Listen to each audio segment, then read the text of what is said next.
Oh, my word. All right. Yep. Looks like we are live. And I guess we got a lot to discuss, ladies and gentlemen, because there was just a smidge, Falcon and Winter Soldier came out. There's a new Captain America. So this is starting right off the bat with that one. But ladies and gentlemen, as you can see, welcome to the stream, and anybody who's watching the replay, thank you all for tuning in. As you can see, I've got two amazing creators with me to have a big old discussion about what went down. First things first, my good pal Leo from Geekly Goods is here. How you doing, my friend? Dude, I'm doing well. Ready to talk a little Falcon and the Winter Soldier. Dude, what a finale. I mean, seriously, we got a new Captain America. Hashtag that's my cap. Can't wait to talk about it, bro. Thanks for having me on, my friend. Likewise. Yeah. Thank you for coming on, my friend. It's an honor. And also, likewise, Manda from Candid Cinema. How you doing? I'm so happy today. I really am. I got to talk about it all day. Now I'm here with you, Zach. Thank you so much for having me. I can't wait to have this discussion, kind of break down the episode. It's just been a crazy 48 hours, and I'm blessed. Yeah. Oh, for sure. And guys, definitely, I do have links to their channels down in the description box below. Go give them some love because they deserve it. And if you guys are new here to my channel, you know what to do. I'm going to take Leo's line for a second. Hit me up with that HBO special because I love that. I love that. HBO special. Hook a brother up and hit that subscribe button down below as hard as you possibly can. Thumbs up as well. I think we're about to have a big... I don't think there's going to be too many rants on this one, because there's just a lot to praise here. I think, and I've been thinking about this all day, guys. I said in my spoiler-free review that I don't know which one was better between WandaVision and this. Why don't I just go ahead and start off with that? What do you guys think was the better series? I'll let the lady go first. Oh, for the love of God. Okay, so here's the thing. I enjoyed WandaVision. What I loved more about WandaVision was the social aspect of it. All of us coming together to theorize every single week. As much as I say that I hated the theories and it kind of just like put a damper on it for me personally in certain aspects, I still enjoyed engaging with everyone. And I think because WandaVision was the first one out, it garnered more buzz than Falcon and the Winter Soldier did, to be perfectly honest. But I do have to say that there were missteps in WandaVision. There were definitely missteps in the Falcon and Winter Soldier. Do not get me wrong. Both shows had their issues, but I personally prefer my characters more grounded. I love that it's a reflection of society, and I love what Captain America stands for. It's always been my thing. Plus, Sam Wilson and Bucky Barnes mean so much to me. My Cap Trinity is absolutely everything to me. They got me through some really tough times back in university, and they always put a smile on my face. Mackie, Seb, Evans, it's just, they mean the world to me, and I'm connected to them. And I think that's the difference for me personally as to why the Falcon and the Winter Soldier, with all the narrative missteps, the poor writing choices, and just having 6 episodes and feeling that the entire series was rushed, I take the good with the bad because of my connection with these characters. And watching them grow the way they did is just the most beautiful thing in the world for me, and I keep it really close to my heart. So that's why I choose Falcon over WandaVision in this case. Yeah. Amen to all of that. Leo, I think I know what you're gonna say, but well, if we're talking favorite Marvel characters, mine is right back here on my wall here as Spider-Man. That is definitely easily my favorite Marvel character by far. Huge Spidey geek, but if I had to pick between the two of these shows, it would definitely be WandaVision for me. And here's why. It did garner the community aspect, but not only that, it was literally the mystery of coming back every single week with all these really cool themes, and every single theme being a different rip of a sitcom. It was just so creative and really explored the Marvel universe in a way that we haven't seen before. I mean, the first 2 episodes are just pure comedy, laughs, and sitcom. A lot of the audience interaction was really cool as well. And then you get later on down in the series, and it kind of evolves into more of an MCU origin story for Wanda, and the way it explores trauma, Wanda and Vision again, and man, seeing Vision die again was just like, no, heartbreaking. My boy! That was probably the saddest thing I've experienced in that entire show. And But I will give props to the Falcon and Winter Soldier. I don't like it as much, but I still really enjoyed it. I liked the messages it delivered. I liked how grounded it was.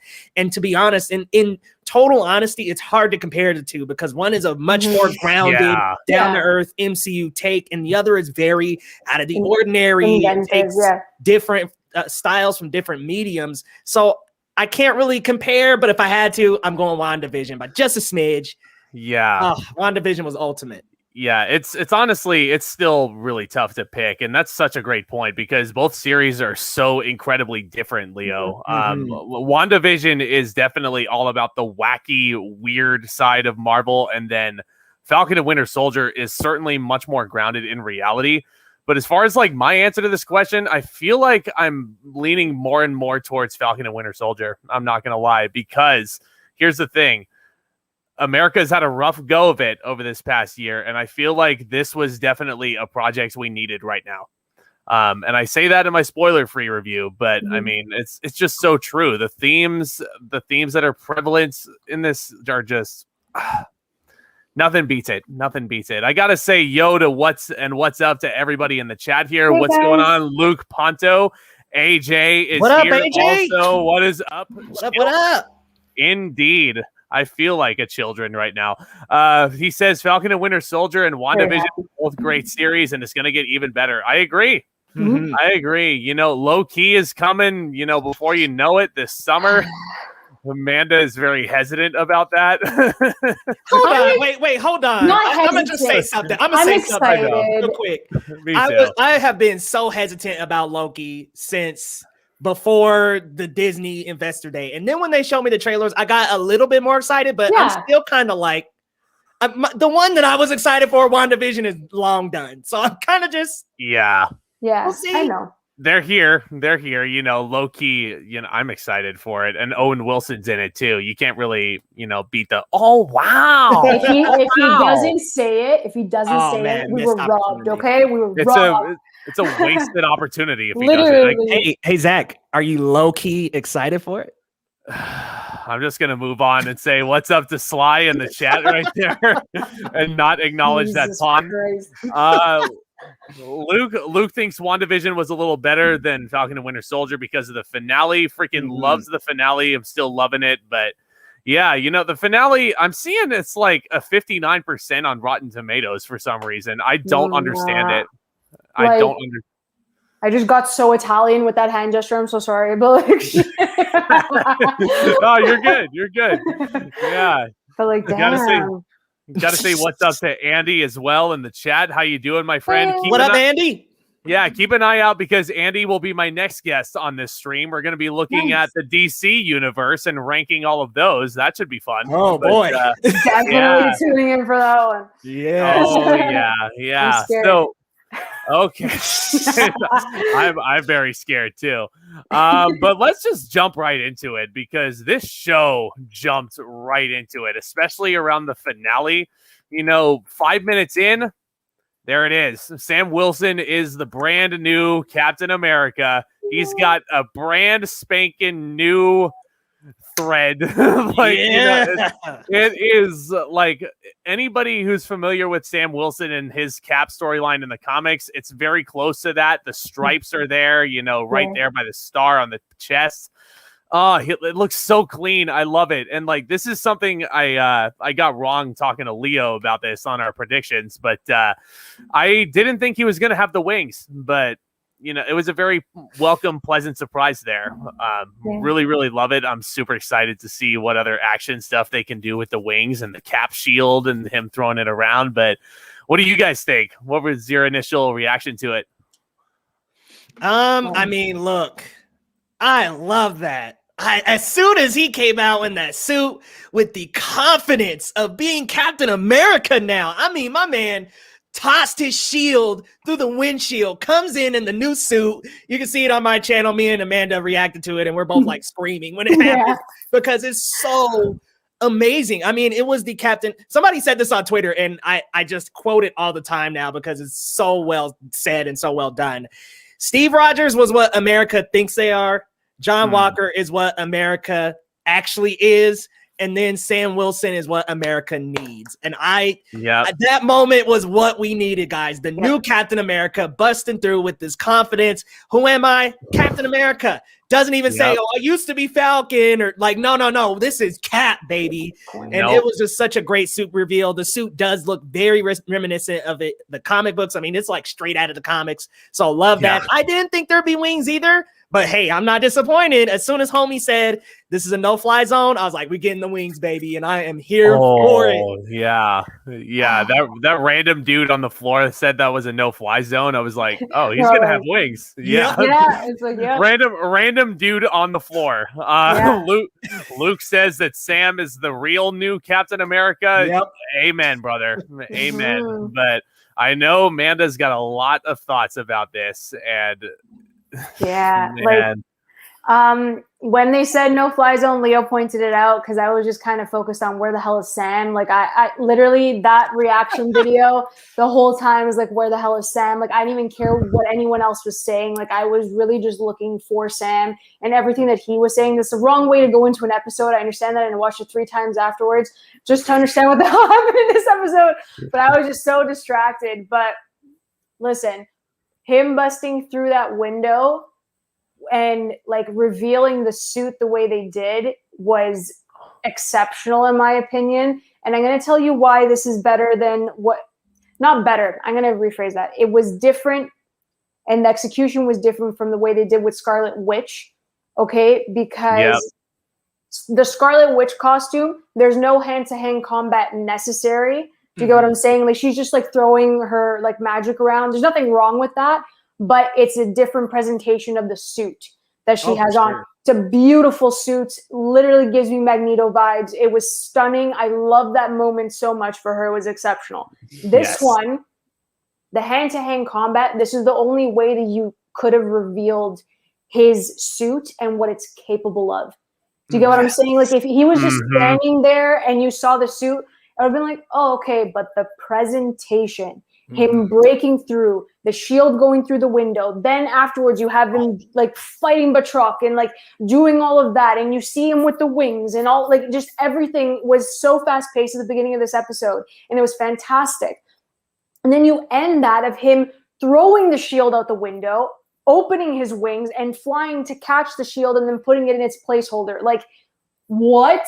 Like you saw so awesome, right? You saw everything that he's capable of within the first moment of seeing him as Captain America. And that's what I loved about it. I loved it. It was hands-on and it was perfect execution for what we needed to see. That was a moment. There are multiple moments that Sam had, and that was one of them at the beginning of this episode. And you bring out such a good point in that this is so different from Wanda. And the reason why is because Cap as a character is just an entirely different character. He is the character to crash in at the right moment. You know, Wanda's a sorceress, so it's going to be completely filled with magic and her suit morphing and things like that. But man, Sam making that dynamic Cap entrance, just like Captain America would in any circumstance. Flawless. Again, they're both very different introductions. I'm a big fan of the new Scarlet Witch look overall, but this badass introduction for this iteration of Captain America. I mean, and Leo brought up such an excellent point also. He was like, he didn't need to say, I used to be Falcon. He could just say, I'm Captain America. He didn't even need to say that necessarily. You could just watch him in the suit, and this character needs no introduction. Like, you know that this is the new Sam, this is the new Cap. And I loved those guys in the crowd that were filming the whole altercation. And there was a guy that said, oh, hey, there's Black Falcon. And then the guy was filming, he was like, no, that's Captain America. That made me so good. I cried. I literally cried the whole episode, but my God, I cried. Like it was. That was it. Yeah, it was all over for me right there. And like, not very many Marvel projects bring tears to your eyes, or like, I don't know if I could speak for these two specifically, but me and my experiences, the only time I really cried at a Marvel film was Tony Stark's death. So, like, and then I cried during the Spider-Man Infinity War moment. I cried during Tony Stark's death. I cried during a lot of different things in the MCU. So, speaking for me, I'm like, this is another opportunity for me to cry. I didn't cry, just total side note, because I didn't cry with Tony's death until Peter Parker came in, because Tom Holland, when the waterworks happens, holy shit, that guy can make anybody cry. But I cried when Thanos stabbed him on Titan, because that was shocking, and we didn't know what the stakes were and like what the consequences were and what Thanos was going to do in Infinity War, and then that's where it really shook me. That's sad. Just as a side note, but yeah. I literally yelped out Tony in the theater when that happened, when he stabbed him. Yeah. No, people were shooketh in my premiere showing. Let's go through some comments real quick. Sly thinks the suit looks awesome. I kind of predicted that in my episode 5 video that he was going to have the new Cap suit with the wings and the shield. Yeah, no, like he opens up that case that the Wakandans gave him, and Leo and I were talking about this too, and I was kind of jokingly saying, like, how mad would people be if there wasn't a suit in there? Like, how everybody would be pissed. I would have been like, what was the point? Like, it's just like some boots or something like that. Like, they hooked you up with some new J's, bro. Like, they had to hit you with the latest fashion statement. Could you imagine from Wakanda? Oh my god. From Wakanda, like, what if it's a sword or something, like a big katana, like, just something completely random. That'd be so funny. Andy asks us what we think of the half cowl.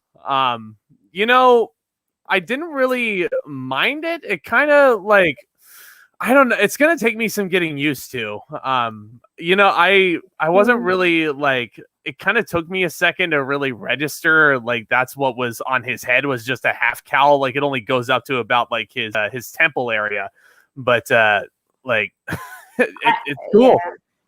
It's cool. I kind of like, I discussed it on Movie Files Live earlier today, where the white leather, like, I just feel like it didn't translate well on screen in the neck area.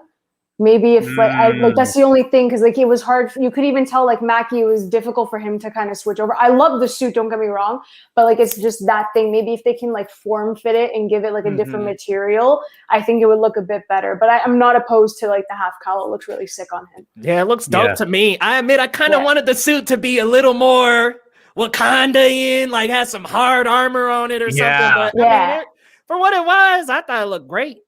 Almost like Chadwick Boseman's suit that Shuri introduced in his solo film. Like, I kind of wanted something like that. Plate me up a little bit, Yeah, like I was just thinking of that scene where Shuri was introducing him to the new suit, and she was like, "Kick it," and like it would like turn purple, and like he would fall back. I love that scene. Yeah, I wonder if Shuri actually made Sam's suit here.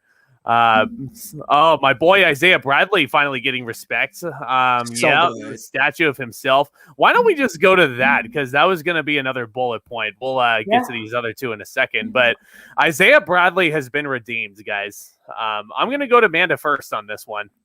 Yeah, I mean, again, Leo knows. We both got really emotional with that scene, and it was a great experience to like do that reaction with him as well. So,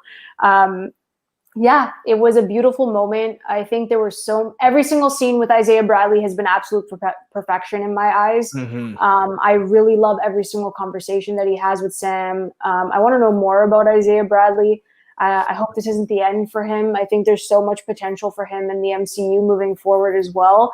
The thing that I really appreciated in this episode, I was really worried, and then I spoke to Leo about it as well, that Old Man Cap was going to come back in this episode. I did not want Steve to return like whatsoever, because Isaiah Bradley is there. And I think that Sam's connection with Isaiah Bradley is developing, and it's stronger. And that entire monument, the statue that he put up for him and kind of wanted to reveal that history and wanted everyone to know. I thought that was really great, and they have their own connection. And I think moving forward, it should be them in tandem, and then Sam confiding in him, and then both of them having those conversations moving forward. So I'm really happy that it was Isaiah Bradley. It was a beautiful moment, very emotional, and I hope it's not the end. Yeah, I totally agree with that. If that moment of Sam being called Captain America by the crowd didn't get me tearing up, the embrace that they shared in the museum was all over for me. It was all over for me right there. Just the look in Isaiah Bradley's eyes was just, speaks volumes. But Leo, what did you think of this? So I said this a couple of months ago. Actually, me and Hakuna Matata have had like 4 or 5 different streams where we've made predictions. And before we even came into the series, I was like, it has to be like Isaiah Bradley has to be in the series. If you're going to have the Black Captain America, Sam Wilson, you got to go back, visit Isaiah Bradley. And he said, we had this discussion and he was saying that he didn't want Isaiah Bradley to be the magical Negro, somebody who just comes in and gives Sam all the answers, gives him the correct direction and steers him into the right direction. That didn't happen. So that was thankful, super relieved that didn't happen. But man, Isaiah through this entire series, anytime Carl Lumbly's on screen, just steals the show. I mean, that man steals the camera. His acting is on another level. I loved to have him in this series because it was like, man, in WandaVision, you had all this dynamic acting with just Agatha and all the other characters in that series. Very dynamic acting. But here you get Carl Lumbly showing up and telling the truth. Yeah. And seriously, I mean, Red, White, and Black Truth is such a fantastic Marvel comic. And Isaiah Bradley, we don't really get to see this part of Isaiah Bradley. So it was nice to get this hard and more like, unfortunately traumatized experience from him, but to see him finally come full circle from that second episode of kicking them out, and then in the 5th episode telling Sam, if you're a respectable Black man, you'll never be Captain America, getting to see that shift and him click with it on the TV first, and then we get to the museum and Sam literally tells this man, your history will not be erased, by showing him this plaque and the statue, showing the world that this man is a hero and reviving and continuing his legacy. What a beautiful story beat that was. And it was expertly written, beautifully acted. And man, I was so emotional the whole time. Like I couldn't say a word. It was so phenomenal, top to bottom, and emotionally just gorgeous, y'all. I'm kind of tearing up thinking about it. Poetry in motion for sure. Yeah, definitely was tearing up that scene in the museum, but I'm really hoping this isn't the last we see of Isaiah Bradley in this universe as a whole. But I hope not.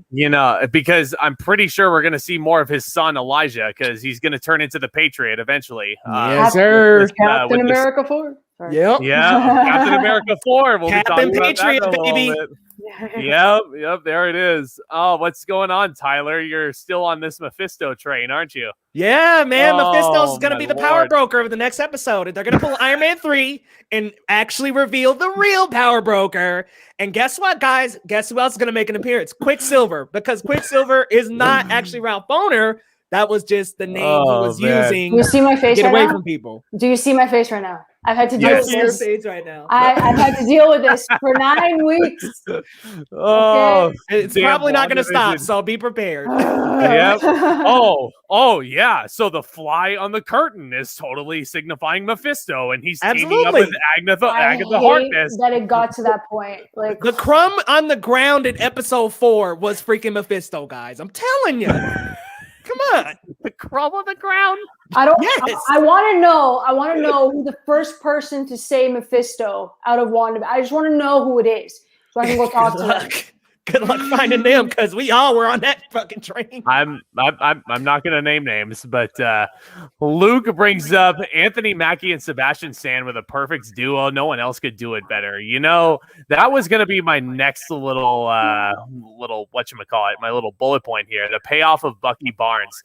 Please, no one overlook Sebastian Stan, because he was absolutely phenomenal in this series.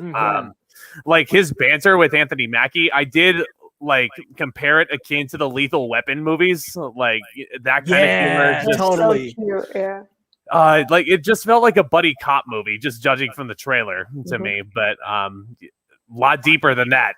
But yep, we do see him. We don't see him die. And this is something else I got wrong. I was, and I'm sure Ren Geekness breathed a huge sigh of relief somewhere, but, yeah.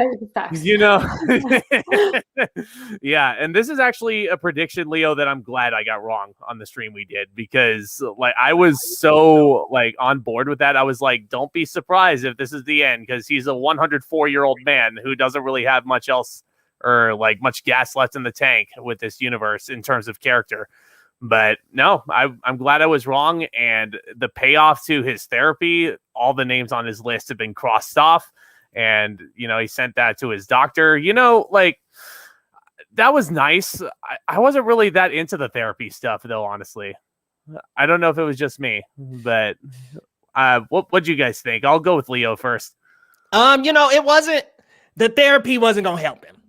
Like Bucky, having been through 90 years on the front lines, and this is his quote, haven't been blipped, haven't been frozen, haven't been experimented on. They put a version of the super soldier serum in him. Look, that bullet list point all along just goes to show how traumatized and how much this character has been through. A therapy session, 2, 3, 4, 5 therapy sessions is not going to help this guy. So definitely not. But I love his arc of character through the series, especially the episode. I think it was the penultimate episode when him and Sam have the conversation and Sam just tells him, look, man, Steve's gone. Yeah. You cannot stay in the past and believe what Steve thinks. Who cares what Steve thinks? He's gone. That allowed Bucky to move past that and finally start to redeem instead of avenge. Avenging and redemption are two very different things. And Bucky was going around fighting in all these fights and all these wars, believing he would avenge himself. But in all reality, he needed to just take some steps to really admit the things he did, those things that were on his back. He's sleeping on the ground in the first episode, and we finally get to see him happy and cheery at the end of the series. It's a great round for Bucky, and I just love what they did with this character too. And I think the two strongest characters are the Falcon and the Winter Soldier. As things outside of that, maybe not, but at least they got those two really strong. Yeah, as they should be, man. And that's another really amazing point. They specifically, for Bucky to go through and almost make amends with people. I liked how they used the word amend specifically, because this is a Captain America story and it's kind of a play on words there. Constitution, the amendments. There you go. Nice. So yeah, just blew everybody's minds. But what'd you think of this, Manda? I loved it, even though he was more, I know it's co-lead, don't get me wrong, but the emphasis is on Sam Wilson's journey in this 100%. But here's what I loved about this the most, and it needs to be said because I think that people still don't understand this. Bucky Barnes was never written to become Captain America in the MCU. Exactly. His arc was not meant for that. But Sam Wilson's was. It's very, very different. Very different relationship that Bucky has with Steve and the relationship Sam has with Steve. But more importantly on this journey, which I absolutely adore, is that Sam didn't even know who the hell Bucky was. Okay, he didn't know who Bucky was. But guess what? Steve said, I need to go find my boy because of this, this, and this. And Sam was like, you know what? If Steve says it, I'm going to do it because he believes in him. So that means that I'm going to believe in him as well. So Sam going through all of that to go help Steve with Bucky is amazing. And then you see that their friendship buds from that. But also in this show, it's reversed. So Bucky goes above and beyond for Sam Wilson because he knows what Sam did to go, with Steve, to go help Bucky. So he knows, not that he has to repay him in any way, but I think it's just a beautiful parallel. And the connection is Steve, but now they've created their own friendship. And I think it's beautiful to see. So that being said, throughout the show, it's just Bucky being transformed in his own identity. He's shedding the Winter Soldier. He's finally becoming his own person. I agree with what you said. The therapy sessions were freaking useless because they're doing it. They're useless because they're doing it from a standpoint of it's the government helping him, but they don't really know him and what he needs in his backstory. So like Leo said, that episode of just the two of them talking, heart to heart, tough love, someone who knows Bucky, someone who respects and loves him and comforts him and brought him peace in the 5th episode. I thought that was a beautiful thing because that's all Bucky needs. He needs that, not appreciation, but just the acceptance. That's the word that I'm saying. The acceptance of being who he is. And Sam gives him that. So I think that he just found comfort finally in a relationship because Steve is gone and Sam helps him like kind of get out of that and recover from that loss, which they're both technically going through, you know? Yeah. So I love this arc for him. And I think it's like wrapped in a nice little bow. He crossed everyone's name off the list. And I think they did it in a very, very subtle way. I don't think you had to go that much in depth, although I like to see scenes breathe, but I felt rushed. But anyways, that's the way it is. But I thought it was fantastic. I just, wherever there's a Captain America, there is going to be a Bucky Barnes. And it's just beautiful that their relationship develops like this. So, yeah. Yeah, so much so that they actually did rename the series during the credits to Captain America and the Winter Soldier, which is so good. Which is going to be super confusing. It's going to be super confusing in later years because you have the second Captain America Steve Rogers movie also called The Winter Soldier, and now this is Captain America and the Winter Soldier. Like, I don't know. I just got to differentiate it there. So, but no, you made a lot of really excellent points there, Amanda. And like, first things first, let me just say that years ago, like back when the Winter Soldier came out and going into Civil War, I had a lot of friends, not going to name names, of course, but a lot of them thought that Bucky was being set up to be the next Cap, like he was in the comics. But I was like, fair. No, that wouldn't really make sense considering this, because you would suddenly turn a terrorist and turn him into Captain America. And I don't think that would really fly well with people, and like, especially the casual viewer. But I'm really, really glad the series, panned out the way it did. And I'm really glad the right person got the shield, You know who flies well with people? Sam Wilson. You're such a dad. Oh my god! Like, hey, that was a good one, y'all. Y'all gotta give me credit. Zack, don't roll your eyes. It wasn't good. God damn it! Where's Christian with the rim shot? Tyler says they invited James Barnes to the cookout. Yes! Hell yeah! He got the black cookout experience. Oh my god. The best. Shoot, those are the best, y'all. They're down in Louisiana with good food. Oh yeah, I want to be invited. Sorry. Nope. And just then hitting on Sam's sister. I mean, I was like, Bucky. That's another thing. Bucky was a player this series. Like, he was hitting on that girl in the bar. Good for him. Like, but let's be real here. Bucky ain't had a girl in 90 years. And he walked in, he had a full bouquet of flowers. I was like, look at James. He got the old school swag still going. Good old Bucky. No, and like, he goes up to the girl in the bar and she's like, so how old are you? And he just nonchalantly says, I'm 104 years old. But it's like they, like, right? Like, who he is. It's impossible you don't know who he is at this point. He freaking fought Thanos. So it's like, yeah, I'm 106. I'm not going to lie to you. But look at that. Honesty. He didn't lie, nothing. Like, right off the cuff, you could see that he changed. He's like, I'm 106. What am I going to lie about? Yeah, only in a comic book. Only in a comic book show that you hear something like that. Sebastian Stan was fantastic in the entire MCU with every film he appeared in, and even with this series. Totally agree. Totally agree. He turned into a stone cold badass, into the friend in need. Yes. What's up, Duff? How you doing? He does believe that Anthony Mackie can carry on the MCU without relying on Chris Evans to return. That's a excellent point, and Amanda brought this up briefly, but major freaking spoiler. Obviously, this is a spoiler stream.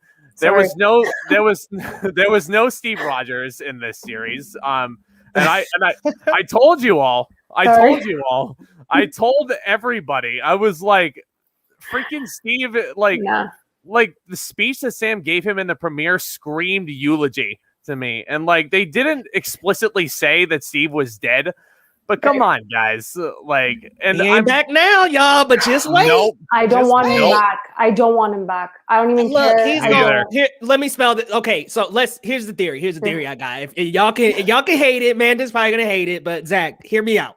Yeah. You don't bring Steve Rogers back for the Captain America stuff. Don't do it.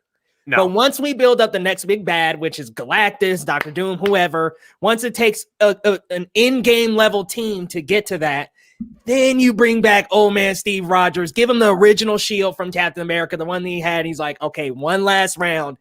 That's a great way to give him just one more cameo, one little blip in. He don't got to lead the pack. He doesn't have to be at the front line, but give him one last little. And if that's working with Nick Fury on a much more scaled out level, cool. But I think it's one great way to bring him in one more time. But he looked like he was gonna die the next day at the end of Endgame. So No, I don't think he had a little gas in the tank. He didn't. No. He looked old, like in 92. I highly doubt that he's gonna, So see, okay, that's how he could just work with Nick Fury, and then it could be the real old man Cap line where he just see, it's not too bad, right? I get it, but no. I mean, like, he doesn't even have to throw the shield around, but I totally agree. I was very pleased to not see Chris Evans in this series. And like, I love the guy, don't get me wrong, but like they needed to prove that Anthony Mackie could carry a big project as Cap. And I think they did that. I think they passed with flying colors, if you will. By the way, I was just going to ignore the pun that Leo made with Blip, but Doth also says that the best moment was the Zemo dance. Yeah. I want to go clubbing with Zemo. He has money. Too. Let's do it. Oh, nah, you're not invited. Yeah, Zemo. I actually don't have a Zemo bullet point because his appearance was very brief in this finale. You just showed him on the raft in jail. I don't think this is the last we see of Zemo though, because as I've mentioned, Daniel Bruhl is way too excellent of an actor to let go. He's fantastic. Yeah, and if anybody's never seen Inglourious Bastards, like, there's your proof right there. So good. There's your proof. Like, if you haven't seen Civil War, go watch Inglourious Bastards and then go watch Civil War. But he also says a Secret Wars buildup is the only thing to top Endgame. We might be getting that with Secret Invasion. I'm thinking that's where they're going, man. Yeah, that's what Feige's been teasing. But and that's going to play into a theory on a later bullet point that I want to get into. Tyler, Zemo basically said no more flag smashers. Yeah, me and him were actually talking about this earlier after our Mortal Kombat review. I mean, this dude wiped them out, bruh. Wiped them out. He totally did. They didn't even, it was like, we thought the flag smashers were so bad that the Falcon and the Winter Soldier writers said, you know what, just get rid of them in the last episode. God damn it. And it was just like, they took 6 steps maybe, got in the vehicle, and that sucker exploded. What the hell? I mean, do we want the flag smash? Shit, no, please tell me they're gone. He's doing the right thing. He's doing it for all of us. Well, because their leader freaking bit the dust too. So no need. I'll let Manda go first on this one. What do you think of this? I didn't care. I did not care. Dude, I'm sorry. Like, I just did not care. But I will say, I don't like how she died. Because this is like everything at once. I'm gonna mention the power broker. I'm gonna mention freaking John Walker here. I think that when John Walker saw her for the first time, had his DIY shield from from Home Hardware that he made, like, I was just no, right? He should have gone off just because she's like, I didn't care about Battlestar. He did nothing for my cause. Like, he was nothing for me. Like, that hurts. Like, that's your bestie. And like, obviously, like, you're going to go after the person that killed your best friend right in front of you. Like, you know what I mean? So I think that John Walker should have killed Carly. I think that would have been nice closure for him, considering he also lied to like his parents saying that he did kill the person. So like, it just didn't make any sense why he did not kill her. Then moving forward, like, the power broker scene with Carly. What? What the heck? With Sharon, like, what are you doing? Sharon Carter, like, again, spoiler, sorry, I'm saying it. No, you're good. Sorry. Jeez, man. I haven't even seen it yet. Sorry. Like, Sharon Carter as the power broker, like, freaking Peggy Carter is rolling in her grave.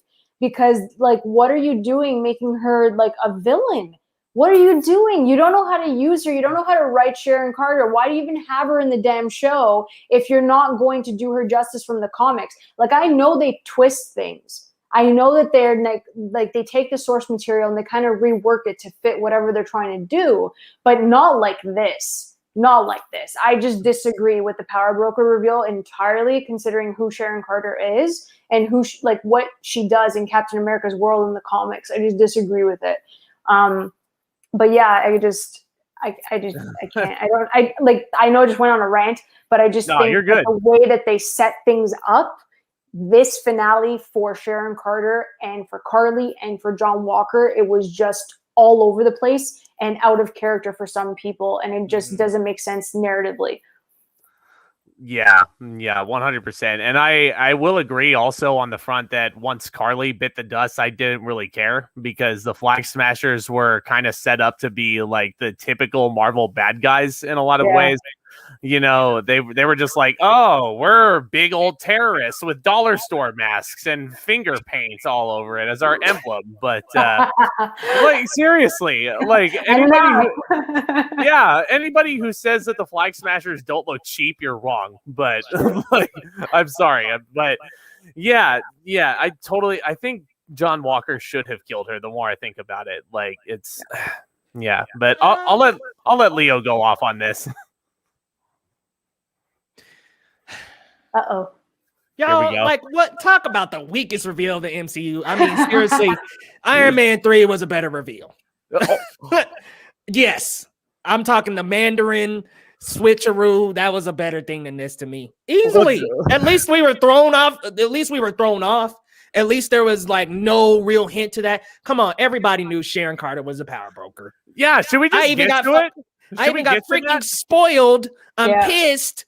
I got freaking spoiled that Sharon was the power broker. But guys, I'm going to have to disagree. I don't want John Walker to kill Carly because I think, and this is the hot take, I think deep down he is a good guy.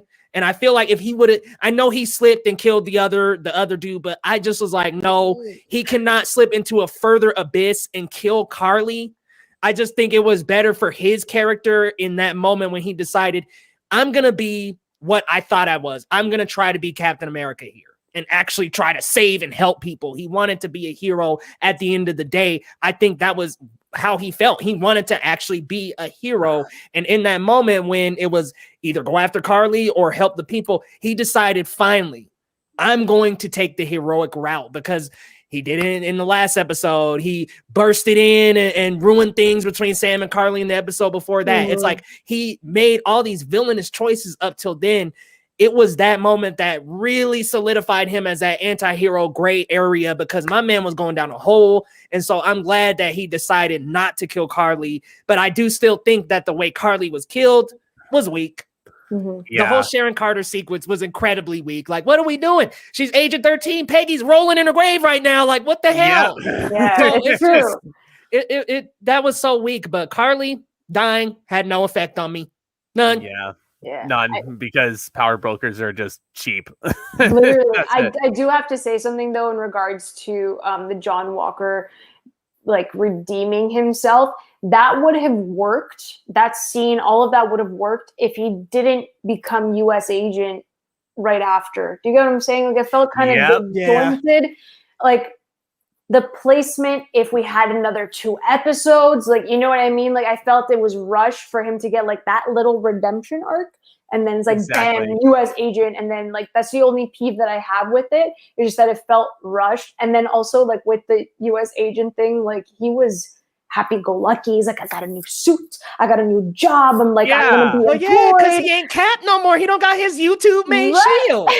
Right. It's just, I felt like there wasn't enough time for us to all kind of like process that. And that's the issue with the 6 episodes that really just hurts the show as a whole. But I do understand where you're coming from in regards to like, it was a good moment. I do get it. It could have been 2 movies. Honestly, you could have took the first 3 episodes and then the last 3 and made a movie. Yes, to be honest. Yes, you don't even have to make 3. You could just squish down those first 3 episodes, squish them down. Now, you know, they could cut out some stuff in that 3rd episode. 100%. And then, boom, make a whole movie. Yeah. Make the whole thing a damn movie. But yeah, there's a lot of people in the chat saying that they should have had 2 more episodes. Shout out to Cisco, by the way, host of the Spoken Misc on Spotify. Go check him out. He thought the power broker stuff was wild in a weird way. And we were alluding to her a lot. And this is another prediction I got wrong somehow. The power broker was not, in fact, a brand new actor that Kevin Feige was not teasing. I think that could have been so damn cool to reveal someone completely new.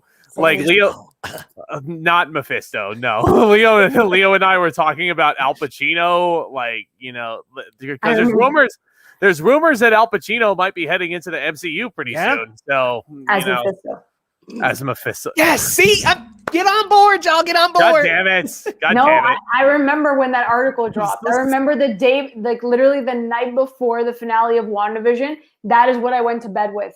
Al Pacino's freaking Mephisto, and I did not sleep. And then I was disappointed. So yeah. See, yeah, there you go. But Andy, also, I got to get to this question. Any characters from here, Sharon Walker, etc., you think could show up in Captain America 4? Both of those. Yeah, sure. I think Walker and Sharon. Maybe not Walker, but Sharon. I think with the Walker stuff, what I want to see them do is Thunderbolts, and see if they do Cat 4 and they do a season 2, which I'm honestly predicting that both are coming, guys. I know that's the unpopular opinion, but if they do a season 2, then you can have Walker back with the Thunderbolts, and then maybe they're not villains, so it's like have them as this Suicide Squad-esque, and maybe even the people questioning, do we still need a Captain America with the Thunderbolts around or something like that? Like, kind of twist things up a little bit and bring him in season 2, but maybe not Cap's movie. Let Sam have the spotlight, y'all. Yeah, let him get in. I think going off of this, I agree with Leo. If you're going to do a Thunderbolt show, like do it properly, do it full out, and get your characters, assemble your characters, and flush that stuff out on a television series. But for Captain America 4, you get Isaiah Bradley, you get Bucky Barnes, you get Eli Bradley. Those are the 3 important people. And you get Torres as Falcon if you want to put him in the first movie, sure. Don't get me wrong. But those people, that's the core that makes up Sam Wilson. And his character moving forward is Captain America. I don't want any excess BS. I don't want it because we got enough of it in this damn show. And it took away from him. And it pisses me off because, like, it's his show with Bucky. Like, it just, it bothered me. But I think that those people specifically will elevate Anthony Mackie and elevate him as Captain America. And I think it would be beautiful just to have those people with him in the first movie with whoever he's fighting. Yeah. Do we think that Sharon could possibly be the villain of Cap 4 as the power broker? Please, no. Like, let's hope not. You want it? No. I don't know. Don't be surprised. I mean, Pierce is saying I'm down for Sharon to be bad now. It's something different. But again, Peggy's rolling in her grave, man. I'm just like, Peggy got to be like, tapping that foot, just like, what is wrong with you? Unless she's a Skrull, which is a cop out, and I don't want it to happen. Yes, please, no more. Look. We got Skrulls in WandaVision, and luckily it wasn't anybody's like super significant. I'm glad it wasn't like Jimmy Woo's a Skrull. Like, no, let's stop that storyline ASAP. Yeah, that's actually a theory. Shout out to Novice Cinephile on Twitter, to Mike, if you're watching, buddy. Yeah, no, he's the first one I saw that theory from, that Sharon could actually be a Skrull. That wouldn't surprise me because it did feel very out of character for someone with the last name Carter to, go on that phone call and just it would make sense. And if it plays into Secret Invasion, that would make even more sense because, big Disney Plus series and you got to tie everything in somehow. Yeah. But, let's see. 6-episode model is fine because they're an hour each. They have to structure it right. Yeah. I would have liked more. I would have liked 2 more, but, yeah, I'd rather have 6 hour-long episodes than 9 episodes being 30 minutes in WandaVision. Ooh. I disagree with this because, sorry, I didn't mean to jump in there. I disagree with it because good. We've had these conversations where I personally think that the first 3 episodes of WandaVision could have been an hour, cut down, boom. That's your first hour of the episode. First hour episode. I think that WandaVision would have benefited from 1 hour episodes that they had 6. Rather than 9 half-hour episodes. So if we're going to follow the 6 episode or the 9 episode model, if it's 9 episodes an hour, I think would be better or something like that. I just don't like the inconsistency with why does this show specifically have to be 30 minutes long and then 9 episodes. You really stretch well stuff, but it is sitcom, so I understand. Yeah, I was gonna jump in that Kevin Feige really wanted that sitcom feel. So it was actually supposed to be 1 and 2 and 3 and 4 were episodes all together. So episode 1 was 1 and 2, episode 2 is understandable. 3 and 4. But they wanted to split it up to kind of heighten the mystery. Because imagine if 3 and 4 were together, it would have been like, okay, we're kind of snapped out of it already. But 1 through 3, man, they had us all like, okay, what the hell is going on? I do understand. I just think storytelling wise, like I would have preferred it to be consistent with like 9 episodes for every single show or something like that. But with like Falcon Winter Soldier specifically, I don't think the 6 worked for them whatsoever because it just felt so rushed and cluttered. Unfortunately. It's the Flag Smashers. Honestly, if take the Flag Smashers out and give all that time to John Walker, more time to Sam, you have a solid 6-episode series without them. Cisco saying facts.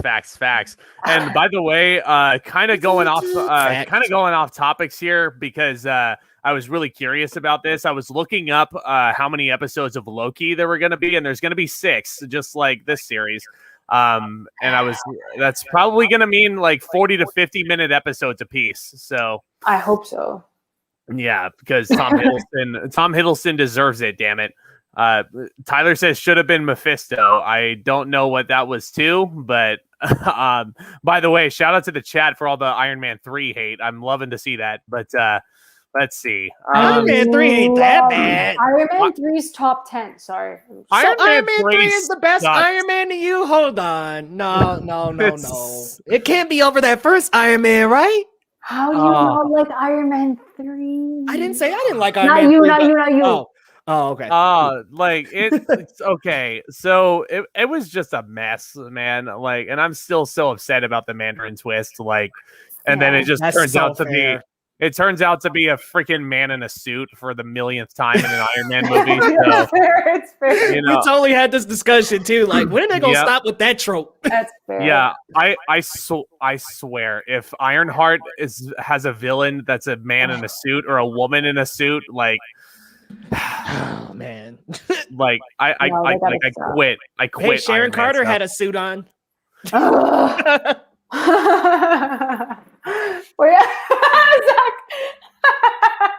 You're so right. You're so right. I hate this even more now. What the? I hate this twist so much. Don't kill me. Oh my god. Have the Troke survive his gunshot wound to come back again in Cap 4. I love him. Yeah, he's a cool heater for Sharon, I guess. But Sharon could kick ass on her own. Like, she doesn't need a heater. Well, I mean, what I like about that is that Marvel gets rid of its villains so easily, man. They're always just dumped out. Keep a guy around who keeps on losing the Cap but keeps coming back. Like, have a continuous villain for once. Yeah. There you go. I'm hoping that Cap 4 introduces a brand new villain to the comic, or from the comics rather. So with a A-list actor or something. Yeah. Andy says Sharon never said she was the point broker, but Troke just assumed, and Sharon could still just be working for the real power broker. Who is Kingpin? Wait a minute. Oh, dude, I didn't even think about that. Wouldn't that be cool? If it's Kingpin and Vincent D'Onofrio coming back, I'm all for this. Fuck. I'm all for this. I have to get back my Vanessa. Yeah. That would be cool, but they're not going to do it. They're not. Don't say that. They might. I don't know. I have no faith. Either give me either Vincent D'Onofrio or Paul White from AEW as the power broker, as Kingpin. So what if it's John Berthol's Punisher all along? He's like, oh my god, lock it down on y'all. Nah, I want Justin Hammer. Hammer. Justin Hammer has to come. Imagine back. Sam Rockwell coming back into the mix. It's the Punisher. In a suit,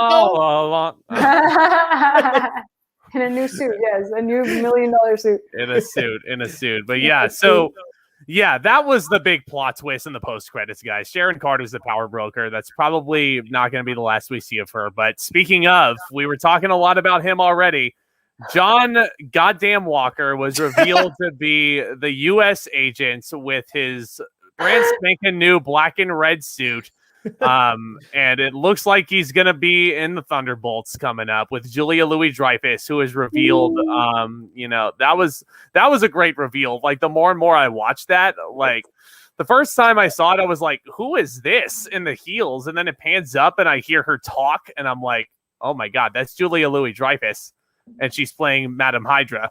Like, she's there talking to John Walker, who's just a bastard. So, like, Thunderbolts. We're getting Thunderbolts. But, guys, you mentioned that John Walker might have been redeemed in this finale by saving people. Like, I don't know if I agree with that. That vengeful killing is going to be a hard one to come back from. Like, I don't think he was necessarily like redeemed, but it was a step in the better direction for him because he was going so far down the hole, man. Like, it started with Lamar's killing, and this man is just going down a rabbit hole of revenge. Building the new shield, still claiming himself to be Captain America, lying to Lamar's parents. I think this was like one step to kind of turn our head and say, okay, he's not being the evil Cap that he was kind of chopped up to be. And see, this is why you remove the Flag Smashers. Give him more time. Give us more time to encounter him and Sam face to face even more. There wasn't even a scene with the two of them battling, duking it out. Exactly. Like, come on, if he wanted the shield so bad, if he wanted the mantle of Captain America so bad, it would have made him searing mad to see Sam saving lives and helping people out as Captain America. We didn't get none of that. None of that. And such a missed opportunity in that character. Wyatt Russell delivered a fantastic performance, but we didn't get the redemption. We didn't get any redemption, really. We just got a great choice out of him finally. He finally decided to be the soldier that he said he was, because he wasn't being. He was being just a drone, just a government drone that ended up losing his shit. But it's like, okay, he came back from that in this one little moment. It gave him a little bit more, but I wouldn't call it like a full-on redemption arc. Like, you're set, bro. You stayed in the Cap shield, but you did that. It's cool. I don't think so. No, I don't think they're gonna let that one fly so easily. Again, you got to bring in the Falcon pun, but she's definitely not. Yeah, Manda's not a fan of John Walker. I am not sorry. How can you be, man? Like, come on, we watch the same show. It's impossible to give I don't like him. I don't like him. I'm sorry. Oh my gosh. Well, there are so many. I'm not even gonna like lie here, guys. There's a lot of fans of John Walker, and I was kind of taken aback by that. I'm like, y'all really love this guy? If you're cool with his performance, 100%. Me. I love it. No. Like, Zach, I agree with you. Same. His performance, freaking outstanding work. Literally, he's like on the level of like King Joffrey. Like Ramsay Bolt, I'm not spoiling anything. No. Like, I don't know about that. No, he's on the level. No, I'm saying of actors who did a good job in like making you hate the character. That is what I'm saying. Not saying that he's evil enough. Like, I'm not saying that. I'm just saying, like, acting wise, it's on the same level, right? So you appreciate the work that he's doing, to be perfectly honest. But with John Walker, for me, I don't care what he does as long as he's not Captain America. Because when he was Captain America, it just like, oh my God, Leo knows. And like every 5 minutes, I just could not deal with his face on screen because he was just so like, he was pompous, he was arrogant. It's like, you have no right to be, man. You have the audacity to freaking go talk to Sam Wilson and Bucky Barnes, who fought with Steve Rogers for that length of time. You have the audacity to be rude to them and like stay out of my way. Like, who are you? Who are you to say that? And like, then you, in the same episode, you're like, I want you guys to work with me. Like, what? Oh, no. Yeah, right. He's like the Gilderoy Lockhart of the MCU, pretty much. So, like, just an absolute fraud. Like, when he was in the Cap suit, I was just like, you're a freaking jerk, dude. Like, I don't want to get behind you. I don't want to be on your left. Like, like he irked me. He irked me. But go ahead, Leo. I could see where some people were coming from when they enjoyed him. I understood some people were feeling like I would do the same. I was like, I personally wouldn't, but I mean, hey, I get it. He did have a layer to him that really showed us how horrible the government treats the returning soldiers. I get it. I see where the likeness of him comes from, but it's like Manda was saying, it's the pompous attitude. It's the get out of my way, move or be moved type of attitude. It's like, dude, you're not Cap. You're not Cap. The government slapped you with the shield that came from the actual Cap. You're not Cap. And he never approached and it was only in that interview, which was super superficial, but he never approached the shield as I'm a guy who's trying to save people. No, it was always about being Captain America to him, being the mantle, being the man at the top of the ladder. It was never about helping the people on the ground. And that's what Captain America is. Exactly. Yeah. Even after Sam has the shield, John Walker's still #not my Cap. I agree, Luke. Gotta say what's up to Film Opinionitis in the chat. How you doing, my friend? What up? Heck yeah. Tyler is quoting Chadwick Boseman here. Get this man a shield. Nope. A better a shield that doesn't crumple up like a project in fourth grade art. I died laughing. That was another thing I really liked. John Walker was putting that rickety ass shield together in the post credits of episode 5, and I was like, that's not going to hold up very well in battle. And sure enough, it doesn't, Literally one punch. And he looked at the shield and he's like, oh shit, one punch just ruined it. I pointed it out on me and Amanda's reaction. I was like, that damn shield just caved in. Like literally it was boom, a shield, just boom, a big. That was it. Hit. Like what? That's all it took. One punch. That was it. It was just a piece of garbage just thrown off to the side. That was it. It was just junk. And then they were jumping the shit out of him, guys. They were like beating the crap out of John Walker. Like that was the one. I was like, when Bucky came in and helped him, I was like, okay, did he deserve to get jumped like that? Yes. But at the same time, if they were going to kill him that way, that wouldn't have been a fitting in for him. Yeah. Where's the WWE universe to chant "You deserve it" at him? But all right. A lot of love for Wyatt Russell's acting in the comments. Andy thinks Wyatt Russell was the standout in this series. I mean, that's fair. Yeah, he does. I will say he does take after his father super well. Goldie Hawn, Kurt, for sure, Kurt. Yeah, he's better than Russell. He's better than Goldie Hawn anyway. But here's the thing. So Walker lacks the humility of Steve Rogers. Yep. There you go. Yep. Yep.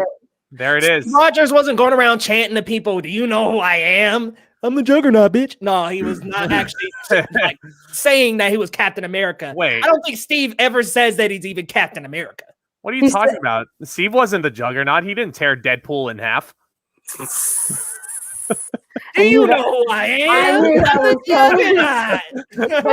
It's true because even when he introduces himself to Groot, he's like, I am Steve Rogers. Like that was my favorite.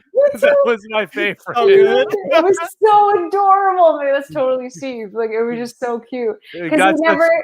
It got such a huge laugh. I was just gonna say, it got such a huge laugh in the theaters because Cap can't speak Groot, but Thor can. Yeah. Yes, it was an elective on Asgard. I was just gonna say it's the fact that like even Steve never saw himself as Captain America. He's always that scrawny kid from Brooklyn on the inside who's fighting for the little guy. And I think there's like a massive contrast with Sam because he's taking Captain America and he's making it into his own version of it. So when he introduces himself as Captain America, it's a different feel where it's like, I am Captain America. Like he literally told that guy and it's like, he's making it his own. So he's putting like literally the Sam Wilson twist on Cap because technically he doesn't answer to anybody. Whereas Steve sometimes had to answer to the government and like work with the government as we saw in the Winter Soldier with like all that stuff with like Hydra and all that. So like, Sam is working for himself and he's taking it upon himself as being the man of the people and helping everyone that way. So I think it was really interesting, that kind of contrast. Oh, 100%. I totally agree. Sly was also laughing at the construction of the Ratchet shield. But I'm just gonna call it the rat. Putting that thing together, I was like, the paint don't even look good, dog. Like, It's just like graffiti on like Ratchet and Clank junk. yeah, like why did he even need to paint that up, bro? You know, an you art could project. one blue color or something. Oh my gosh, yeah. So But funny. yeah, so we got a couple more bullet points to go in this stream, ladies and gentlemen, and we were referring to this, but Captain America 4 is in the works with the showrunners coming back to pen the script. And of course, you got to have Anthony Mackie starring in this. I'm all for this. You know, as far as the story goes, again, this is very much pre-production, still in development, just like the Blade movie is. But I'm all for this. Manda, I know you're all for this too. I'm all for this as well. Kick him out, please. I'm done. I'm done. It's there. I'm done. But yeah, I am excited. I said it from the very beginning that I felt like it was a disservice to Anthony Mackie to not give him a movie. And I was really apprehensive about this show and what they were going to do with it. Obviously, I am happy with the end result. But I do think that, because Anthony Mackie even said it, he's like, this is a test run. And that's what broke my heart the most, is the fact that like he also thought that this was like, you know, make it or break it for him to ever get a movie. And I think that they did him dirty in that case, you know, just for his own like self-esteem and who like his placement in like Hollywood in general. So I think that that is something that really upset me. And for me personally, like you guys know that I've been like boosting this freaking series since day one. Yes. And like I did it for Mackie, and the streaming numbers really prove that people love the show. They love Sam Wilson. They love Bucky Barnes. But it just made me really happy that Mackie's happy. And then when he tweeted out that he's officially Captain America, like I literally started crying. I didn't think I had any more tears left for that Friday evening, but I cried. I thought it was so beautiful. They just so happy. And there was no negativity underneath that photo of him that he posted. So I was just really like grateful and happy for him. So awesome. So awesome. Leo, what you got? Well, they have an opportunity here to make the Captain America, Captain for America, and you put the 4 in the A spot. Man, I'm telling you, that's great. It's like boom, boom, boom. Captain America 4. That's it, Feige. Take notes. It's too early for it. Well, you know what? Let's not do that because Fan 4 stick was bad. So maybe they learned their lesson with that. No more 4s and titles. No one talks about Fan 4 stick anymore. No. Yep. I can't wait for Feige to do justice to that. Like for real.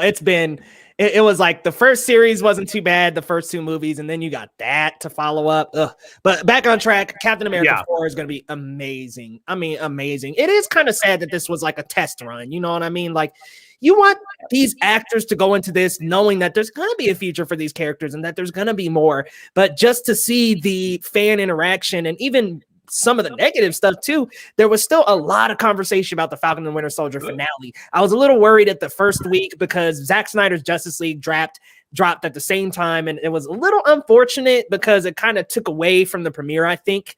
But when we actually got through the series, got to the finale, actually all started really enjoying this series. I would say the last 3 episodes just really hit the nail on the head with character interaction, Isaiah and Sam.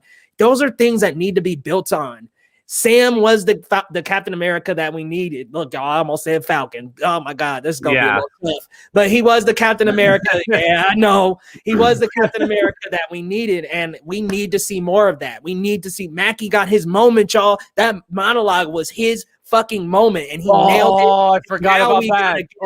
Legendary. We got to get some legendary monologues from him down the line. Captain America 4, 5, and 6.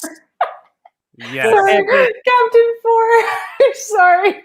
Captain America Forever is going to be the title. That's got to be Captain America for life, as somebody says in the Andy said. Life. For life. The NWO is Bad Boys missed opportunity. I'm telling y'all. Yeah. I like this, actually. Oh, the Captain America legacy. That could be, I like that. That's tight.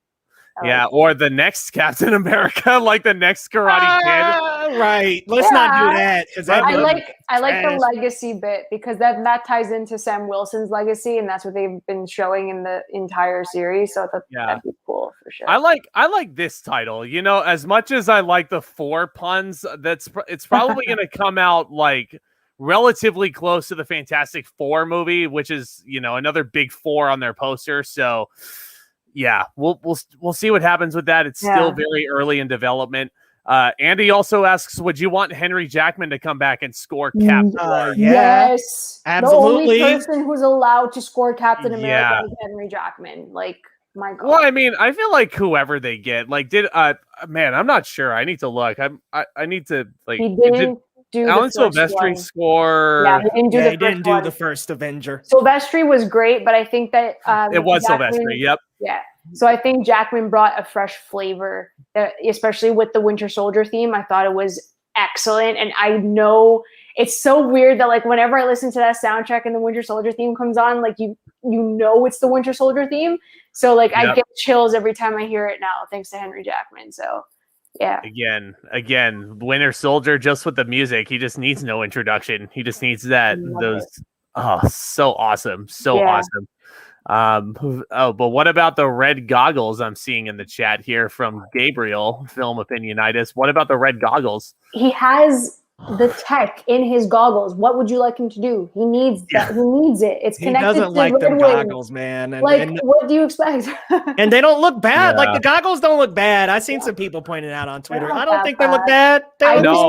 I think his suit needs to be more tailored to Anthony Mackie because Anthony, not in that way. I'm just saying, like, I don't need to call Caps Taylor on him because Chris Evans had a perfectly sharp suit. I mean, that's America's ass. So, like, duh. Yes, it is, baby. America's ass. But Anthony Mackie's very fit. The man is like, he's built so, like, and I know that he is. So it's just the fact that, like, you need to tailor it, like the neck. It just needs to be more polished and like compact for his body. I don't think they have put enough time into like.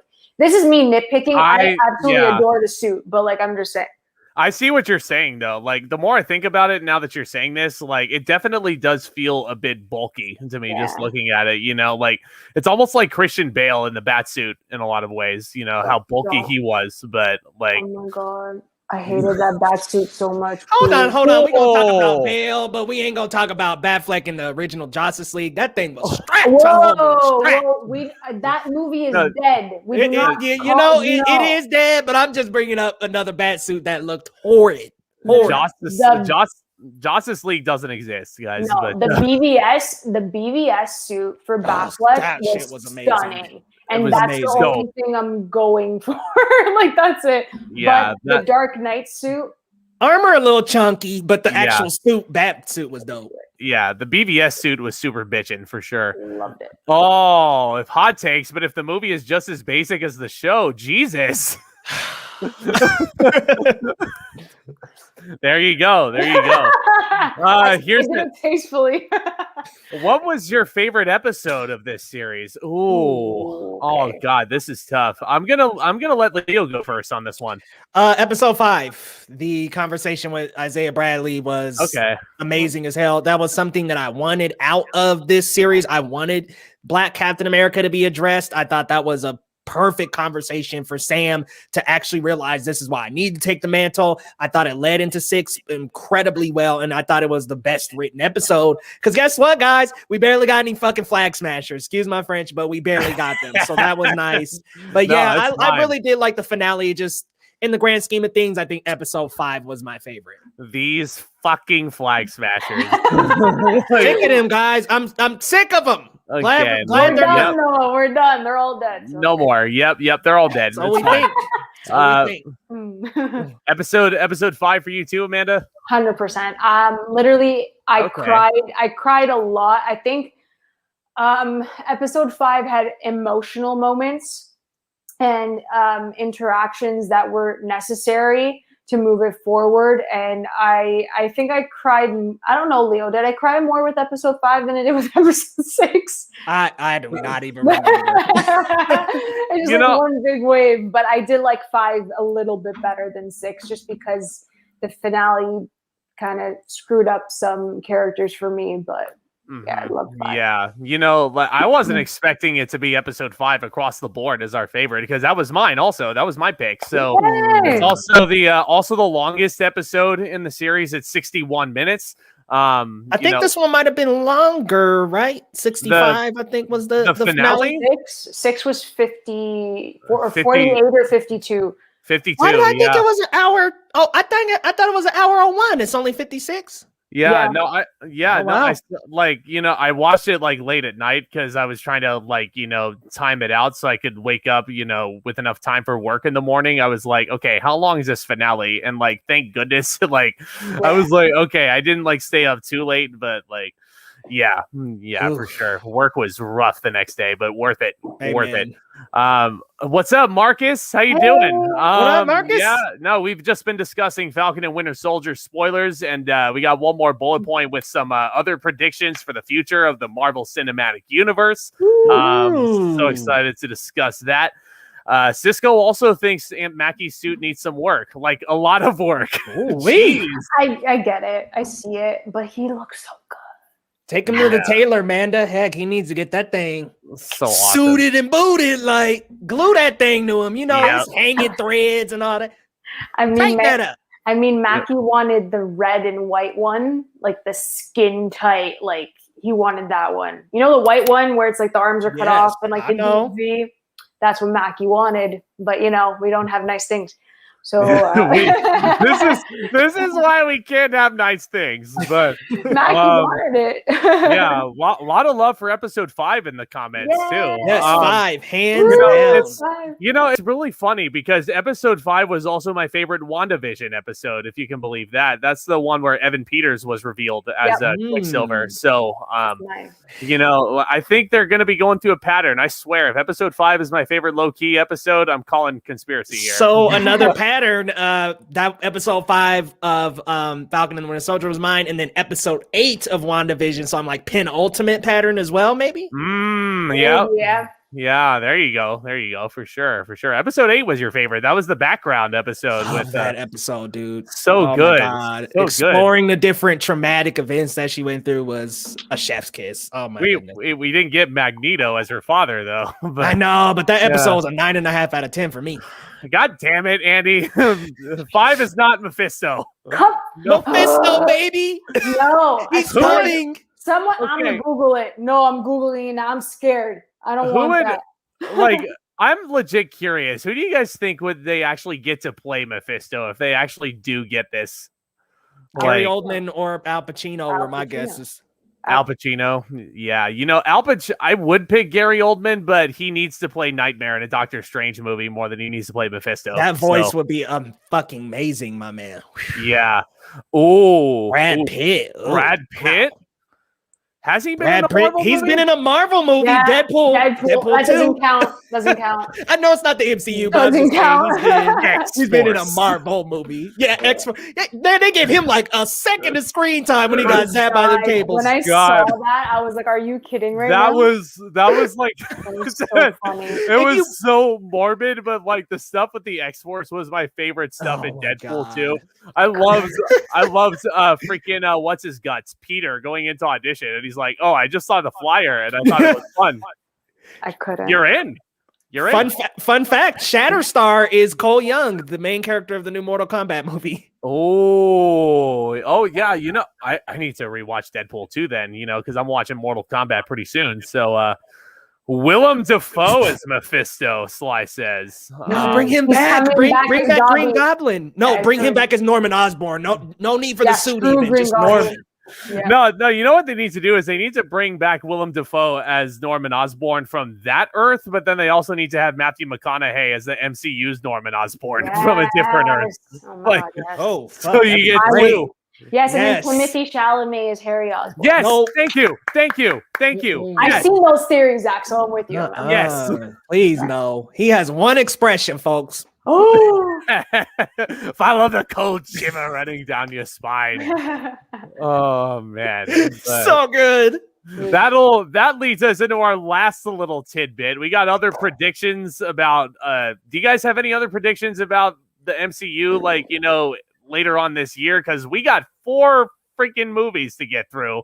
We also got Loki. We got Miss Marvel. We got What if? Yeah, that's like That's kind of like the Bad Batch of the MCU. It's just gonna kind of be plugged in.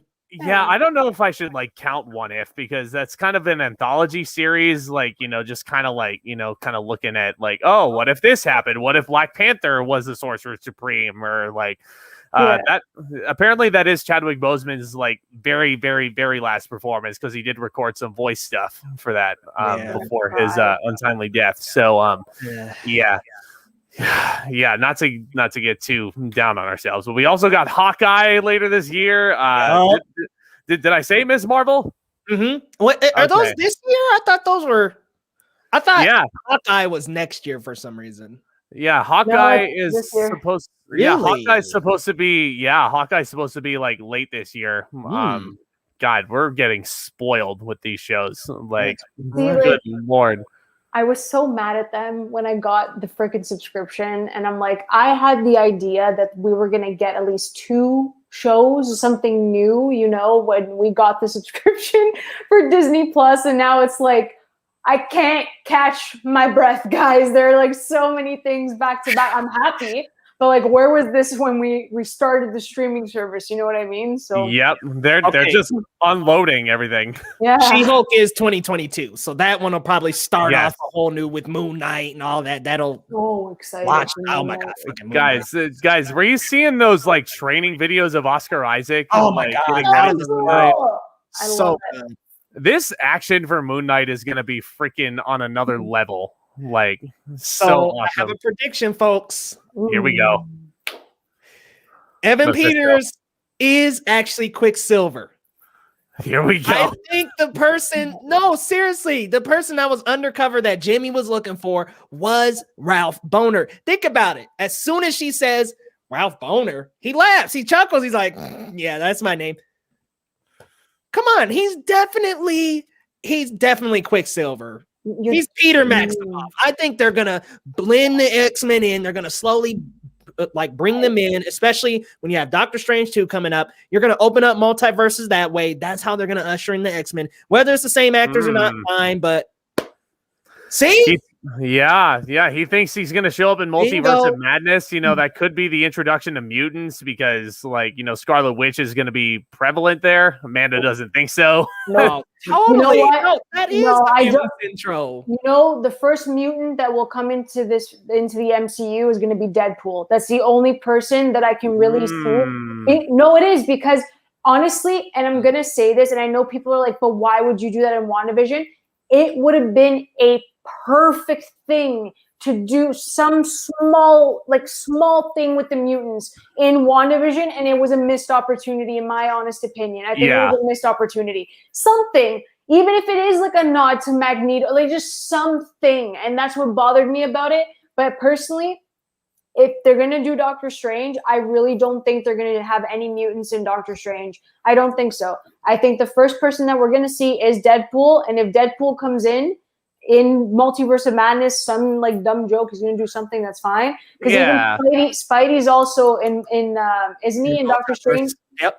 Oh, is he? Is he really? Okay. So Spider-Verse and that tie together. I think what it is like WandaVision, Spider-Man 3, and this are sort of like a loose trilogy. They're going to follow each other. And I think if you open up the multiverse in Spider-Man 3, which all the rumors flying around with Tobey Maguire, Andrew Garfield, if that does happen, come on now, a mutant is coming. The mutant is stepping through. And look, if it's Deadpool, cool. I don't have a preference on who it is, but I didn't want a mutant to come through in WandaVision because I think that would have pulled away from exploring the trauma that she was going through. Now, if that's a good point too, that would have been fair. I would have been down for that. But I know, I get it. I feel like I think Quicksilver was good enough. Do you get what I'm saying? Yeah, and that would have been a great intro if he ended up being Quicksilver from the other universe, and he was kind of like, Lady Agatha pulled me here. I Yeah. don't know how I got here. That would have been pretty cool. Because it's subtle. It's very subtle. We know who he is. Like, I think that it would have worked if that was the mutant tie-in, because it's not really a big name, but we know. You know what I mean? Like, Right. And I'm having a small issue. If you bring him in, then you got to bring in Ty Sheridan. You got to bring in Sophie Turner. You got to, and it's like you bring all them back. You're right. You know, yeah, I get it. That actually plays into like my sort of somewhat kind of theory / casting thing that I was thinking about, because I did see that Wolverine, when he's going to be introduced, is apparently going to be a series and not a film, which is really, really strange to me, because Wolverine is probably one of the most popular characters from the comics themselves. So why you wouldn't just go with a movie for him right away is just beyond me. But you know, whatever they want to do. I think, though, I don't think Hugh Jackman is going to come back, though. I think they're going to go with someone different. Probably Taron Egerton, if I'm really thinking about it. Wouldn't mind that. Like, I like that. Well, because think about it, Taron Egerton is he's close friends with Hugh Jackman in real life, first of all. And they both have had very similar like careers up to this point, playing similar roles. Hugh Jackman has a Broadway background. Taron Egerton can certainly sing, as you've seen in Rocket Man. So I think he can definitely explore a lot of rougher range with a character like James Logan. So I just want to call out a really good comment in the comments here. Gabe is saying he has a better title for Captain America 4, Captain versus America, Dawn of Bucky. Applause, Gabe. That is beautiful. I see you. Applause. I see you. Yes. Dawn of Bucky. Oh my God. That's it.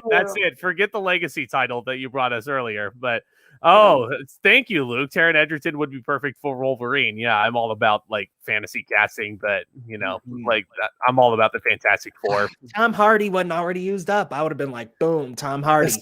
See, I was thinking Tom Hardy would be a perfect Ghost Rider, but like, that's out the window with Venom. But you listen though, you know that Feige wants to bring in Ghost Rider at some point if he's going to bring in a character as weird as Blade was, and his movies kind of fell off a cliff with Blade Trinity. But yes, yeah, we got to talk about Shang-Chi also. Yes, that fucking trailer, guys, I loved every second of it. I was talking to Leo about this the other day. Also, it looks like what would happen if Jackie Chan started Speed. Like. That action, speaking of action, that's going to be on another level right there. Sure. Shang-Chi has potential to be the best action in Marvel history, if I'm being honest. Yeah, I mean, let's be real here. That's Marvel going down the martial arts path. That we wanted that in Iron Fist, and he had better title cards. My man, Iron Fist had a better graphic intro than he did actually have martial arts skills. Y'all remember when he had the cool, slow, cool movements? And I was like, this is. And then you get into episode like 3, and you're like, where's that at? It's so stupid. I hate watched that season. I got to episode 7, and I hate watched it. Oh God! I don't know how I did it, but then episode 7, I had one more episode, and I'm like, you know what? I don't even want to finish it, and I never finished Iron Fist. I had no idea there was even a season 2. I just no idea. It fell off the face of the earth. But with Shang-Chi, my God, that trailer! I'm not joking. Literal goosebumps when the title card showed up. I was in awe of the fight choreography and all of that. But I haven't gotten goosebumps since freaking Infinity War, guys. Seriously. That's saying a lot for me when I watch a trailer and oh my God. Shang-Chi's gonna freaking rule, man. I'm so happy for Simu Liu also. He just seems like he seems like the most humble guy on the face of the earth, and here he is living out his dream. It's so inspiring. Luke with what looks like a correct prediction that Chloe Zhao will kill it with Eternals. Of course she will. Oscar-winning director, because because you know it's going to happen tomorrow. You know, it's going to be it's going to be a pattern, everybody. She's going to win the golden statue, and then Marvel's going to be like, oh, cool, now we can release the trailer that says from Oscar-winning director Chloe Zhao, Eternals, you know, something like that. But which does come out in November, by the way, with a very jacked Kumail Nanjiani in it. He is stacked, dude. I mean, my man is jacked up more than he's ever been. I'm like, damn, is that Kumail Nanjiani? Look at Manda fanning down there. Yeah, give credit where it's due. I'm sure he had help from Batista because they shot Stuber, you know, together, and I'm sure Batista was giving him a lot of tips. And y'all know Batista's jacked already. So underrated, funny little movie. Stuber was pretty good. I actually really liked that one. Yeah, it was dumb. It was dumb for sure. Batista playing a guy that had like laser eye surgery or something, but so good. I'm really excited for Eternals. I really am, just because I want to see Richard Madden in a role that is gonna like really showcase his talents, because I think that he's super talented. And like with Game of Thrones, I loved him as Robb Stark. So I can say that, right, Zach? Like I can yeah. No, I've gone past the red wedding. You're good. Okay, I'm like, okay, thank God. But like I feel like they're thank God. Good. Like, I didn't want to say the red wedding. It's brutal. And like I feel like we didn't get enough time with Richard Madden to like explore how great he can be. So I am beyond excited for him for Eternals, and like Angelina Jolie back again too as like Thena. Like I read the Neil Gaiman run, and I'm really excited to see what they're gonna do with it. And I think Chloe's just gonna bring a humanistic element to every single member, but still elevate with those visuals. I'm stoked. Yes. Salma Hayek as well. Yeah. I mean, you've got a stacked cast. Gemma Chan. Kit Harington is your villain in this. That's right. So, I can't wait. Game of Thrones reunion. Yeah, they're getting all the Game of Thrones actors, because Emilia Clarke is apparently in Secret Invasion now. So she's getting work. Bring them all over. We'll take them. Yeah, so that means she's not Invisible Woman. So you can cross off that blonde actress off your list. But let's see. Well, brunette that looks good in the blonde wig, that's for sure. Yeah. There you go. Yeah, but I can literally be Sue Storm if you guys want me to. Like Mephisto / I think J Law would do a great job, but look, I know that's an unpopular opinion, so it's gonna be Emily Blunt. But anyway, see. Just you watch. It's gonna be Emily Blunt, but lol, who's Maisie Williams gonna be? I don't know. She was already in New Mutants. Yeah, but we don't count New Mutants either. I still didn't watch it. It's literally free on Crave for me, and I still didn't watch it. Like that's how you know I'm local. You can't even judge. Then I mean, can't even judge. Luke asks, "What do you think is the most badass fight scene in the MCU?" Ooh, God. The Winter Soldier, Bucky versus Captain America. That was flawless. We can go through every Daredevil season. We could say a hallway fight. Those were amazing as well. What was so great about those is they didn't pull away. So we got to actually see Matt Murdock kind of get his ass beat, but still rise through that and start kicking some ass and continue these long takes. But that hand-to-hand between Steve and Bucky in the street, and then the mask collapsing and falling off at the end with that silence, that moment where he sees his best friend is the dude doing all this shit, and he was the one who was fighting him. There's meaning behind it. Fantastic. I got to go with that one. The thing, I totally agree, because you guys know how much I love the Winter Soldier, but like Leo said it perfectly, but I'm just going to like give you a scene in a movie theater for me. I was the only one in my row that knew that it was Bucky. I was the only person that knew that it was Bucky. So I did something. I literally sat back in my chair, and every single person, I'm not even joking, was like leaning forward watching this fight. So I was just sitting back like this. I'm watching everyone because I knew it was coming. And then literally it happened. I had a big fat grin on my face. I'm not even joking, guys. Everybody in the theater, literally at the same time, Bucky, and I was just sitting there like, this is the greatest moment of my life. Like, when like know something, it's like, oh man, like I'm excited to watch other people experience that. You know what I mean? But like that theater moment will stay with me for life. It was amazing. Yeah, that makes me honestly think of my experience watching Homecoming in the theater on opening night. with Michael Keaton's reveal. Yeah. As Liz's father. Like when he answered the door, I will never forget the collective gasp around me.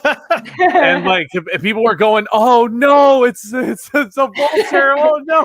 And like it was just collective. Like I couldn't really hear what Michael Keaton was saying at first. I had to go back and see it a second time. But that's a moment I'll never forget. And I was looking around, and the guy sitting behind me, I'm not joking, he was sitting all the way forward like this, and he was looking at the screen like. I love that. That visual alone just encapsulates that reveal for sure. I got another question for you guys. How about just moment in general? Favorite MCU moment? Oh God. I know that's a loaded ass question. I got a couple kind of locked and loaded, but I'd like to hear y'all first. Okay, real quick. I gotta answer my most badass fight scene. I'm just gonna be different here, and I'm gonna be different and say the Ragnarok Gladiator fight. Yes, dude. That was good.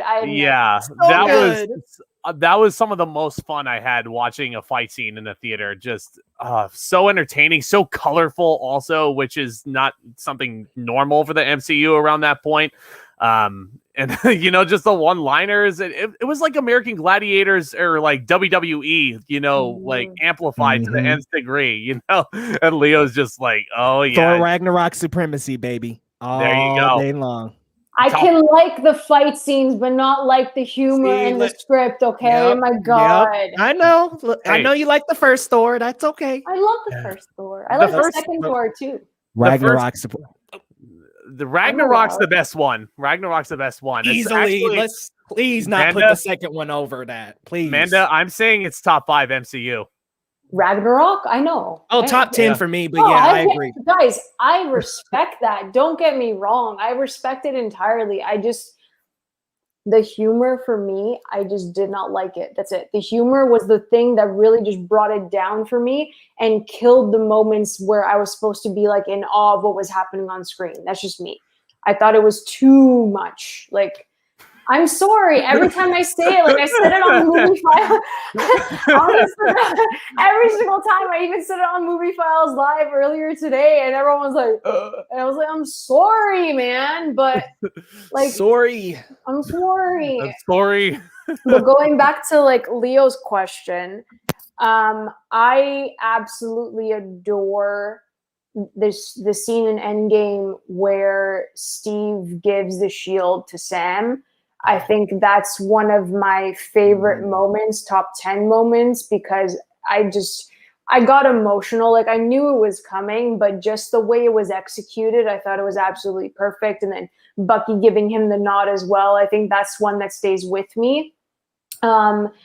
What else? I'm running a blank. There's so much that we can No, I feel like my top 5 MCU moments all come from Endgame, if I'm being honest. It's so weird. But you know what? I'm going to be different and shout out Cap thrusting Thor's hammer around. And the first time he actually managed to grab the hammer, we'll never forget the huge pop in that theater. It was, and then Thor was like, I knew it. Just crazy. Talk about bringing the moment from the second Avengers back around. You bring that Age of Ultron moment where Cap kind of barely moves Mjolnir, and Thor's like, he knew. He's like, my boy's got it. He's got it. Oh, Luke says Ragnarok is his favorite Marvel movie. There you go. Interesting. I'm so sorry. Look, Andy's on your side though. Okay, thank you, Andy. Yeah. So favorite MCU moment. Oh, my bad. No, you're good. I was just gonna say Sly's favorite moment is Tony Stank. I love that. Got a package for Tony Stank. Tony Stank, yeah. Thank you. I love it. Yeah, go ahead, Leo. Okay, my favorite is not in-game, although I love in-game. And I love the moment when Captain America summons Mjolnir to him for the first time. And when he calls Mjolnir over to him and he's like, Avengers, assemble. Amazing moment. My favorite moment of the MCU is actually from Spider-Man Homecoming, which isn't in my top 5, but still the moment where he's lifting the building off of himself, and he sees himself in his reflection, and he's like, come on, Spider-Man, come on, Spider-Man, you got to do this, that is literally the embodiment of that character. It's a fantastic reminder that heroes bear a lot of weight on their shoulders, and they have to always overcome it. And there are so many things. It's not even just the heroics. It's day-to-day life. It's keeping up with everything. And Invincible actually explores that really well. But it's just all the moments and all the actual responsibilities that they have the world on their shoulders. And yet they have to be like Spider-Man, stand up, knock that big building off, and save the day. And I just thought the best Spider-Man moment they put in this movie, the best comics run they put in this movie, the Save Aunt May. Oh my God, it's so good. So good. So great. Don't kill me. I haven't seen Invincible yet, guys. Honestly, it's a must, bro. I like watching it every week, but I think binging it would be more effective for some reason. Yeah, because the week-to-week wait for Invincible, let's just be real here. I don't want to wait. I get to the end of the episode, I'm like, I do not want to wait. Yeah, I want more so much. They also like cut the episode like in cliffhangers, like constantly, and you're like, I want more. Where is it? The last one ended on a word said, a phrase that was said, and it was like, boom. Yeah, it's like annoying. It's annoying. I think I'll wait to binge it then. I'll take your word for it. It's literally next week's the last episode, right, Leo? Oh, perfect. Yeah. So you can like binge straight. Like I think you're gonna really enjoy it, Zach, to be honest. Okay. Sweet. Oh, Sly shout outs the elevator scene in Winter Soldier. Yes. So good. Yes. They really thought they could take Cap though, and I'm like, come on, y'all. This is Cap. And he just beats them all up all by his freaking self. Yep. That's effortlessly, and jumps out with the shield, crash lands on the shield. I'm like, this is another level. The other scene that I really loved actually is in Black Panther, and I love the car chase. I thought the car chase was so sick. I still listen to the Vince Staples song on the track. Whenever I'm like on the highway, I'm not even joking. I'll be like, hey, Spotify. I'll be like, hey, Siri, put Oxford Stable. And I'm going on the highway. First, that soundtrack's like mint, but that that car chase, my God. That score for Black Panther is still among my favorite scores in the whole universe. Which is that's another thing I kind of wanted to touch on real quick in these predictions. I thought for the longest time back when Bozeman was with us, I had this image in my mind of Namor being the villain. Maybe played by Henry Golding in a perfect world, but like you get underwater Black Panther and all those fight scenes and all that. Like, it's the answer to Aquaman, if not, better than Aquaman. But, I'm not entirely sure. I'm pretty sure it's just going to be about passing the mantle on. Maybe Killmonger shows back up out of the multiverse and like joins the Thunderbolts, but they'd have to explain that. But that'd be so cool. Michael B. Jordan is too damn good, but I gotta call out one other car chase scene, the one in Captain America: Civil War. Yes, when they're chasing after Bucky, and it's Steve chasing after Black Panther, who's chasing after Bucky. Yep, that was another level of action. Like the MCU crossed another layer on that one. And that was part of the intro to Chadwick Boseman into the universe too. That was his first action scene. So good. Oh, Luke shouts out the Hulk and Abomination fight in Incredible Hulk. Yeah, that was fun. That was fun. Okay, I've never watched The Incredible Hulk. What? There was no point. When everything came out, there was like no point. They recast him. Like, what was the point of me watching that? You gotta watch The Incredible Hulk to understand in Avengers why they go where they go. I do. I watched the post-credits scene. That's why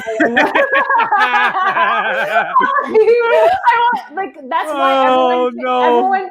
But it's the same thing with Captain Marvel. Like Captain Marvel, Captain Marvel's a useless movie. All you have to do is watch the post-credit scene to go into Endgame by doing that boom and right. Leo left. I mean, is it useless? Yeah, it is. Hell, you could have put Black Widow there. You could have put Black Widow. We say it every time. Yeah. Got to shout out Low in the chat. How you doing, my friend? He does say Ragnarok is elite. Never mind Manda's disdain for it. Oh, I love you. Why do you? Thank you. I get bullied by everyone all the time. I just want you to know. Oh, How about Thor showing up in Wakanda with Stormbreaker saying, "Bring me Thanos"? Yes. So good. Yes. He should have went for the head. Loves He went that. for the head. Yeah, he really should have went for the head, but to each his own. But yeah, guys, looks like we're just about wrapping up on this little fun stream, guys. Leo, where can we find you? Hey guys, come on over to Geekly Goods on YouTube. Hook your boy up with the HBO special. Help a brother out. Come on over. Enjoy the content. We do all things geek, guys. There's a lot coming up that I'll be covering. I mean, sheesh, I heard there's a Venom 2 trailer possibly coming this week. Some other trailers that are coming up, guys. Apparently, a West Side Story trailer might be coming, so definitely covering that. Got as soon as tomorrow. Yeah, apparently tomorrow is the day. But got a couple other videos on lock, but I'm taking a little break tomorrow. So nothing tomorrow, but you'll see some stuff this week. And then on Twitter at Leo Rydell. Thanks for having me, Zach. Yeah, of course. Thank you for coming on. Manda, how about you? First of all, thank you so much for inviting me. This is a blast. Oh my God, I love talking to you guys all the time. Pew, pew. As always. You guys can always find me over at AMX ND Reviews on Twitter, Instagram, and Letterboxd. I'm literally yelling about Captain America Sam Wilson all day, every day until I get Captain America 4 or merchandise. I kind of want merchandise. We need merchandise. The Oscars are tomorrow. I have plenty of stuff to work through tomorrow for the Oscars. So yeah, come check me out on Candid Cinema over at YouTube. I have my Best Picture ranking video up right now, and then my episode 6 finale review of Falcon and the Winter Soldier will be up as soon as I can actually get the words out to say how perfect this was without crying. But yeah, you can also check out my website, candidcinema.com. Awesome. Yeah. Well, thank you both so much for joining me tonight. And thank you all to the chat down there. I see you. I love you all. Go hit them up. Go hit up their channels down in the description. And again, I'm going to steal Leo's line for a second. Hit me up with that HBO special also. We're on the road to 700 and counting over here on my channel. Woo! Hit that big old red button down there. I'm super floored. Yes, definitely look out for new streams coming up. I'm bringing Leo and Amanda back on very soon, I'm assuming. My next stream will be with my good friend Andy Tolsky down there. See you Tuesday, 6 p.m. Pacific time. Yeah. Go and check us out. We're finally going to be ranking all 10 DC Extended Universe films. And oh boy, if there weren't enough rants on this pod for you, I think Andy and I have got bullets in the chamber. So, oh man, I'm scared. I'm ready. But yeah, also look out for normal movie reviews from me. I'm going to be looking at Mortal Kombat this weekend. I'm going to be looking at there's a little movie on Netflix starring Anna Kendrick called Stowaway that I'm looking at possibly. That looks good. So I'll review that for you guys. And also I want to watch Shadow and Bone because it looks awesome. So yeah. Mm-hmm. Yeah, so you guys have got that to look forward to and much, much more. You guys are the best as always. Commence that back talk, and I'll see you next time, guys.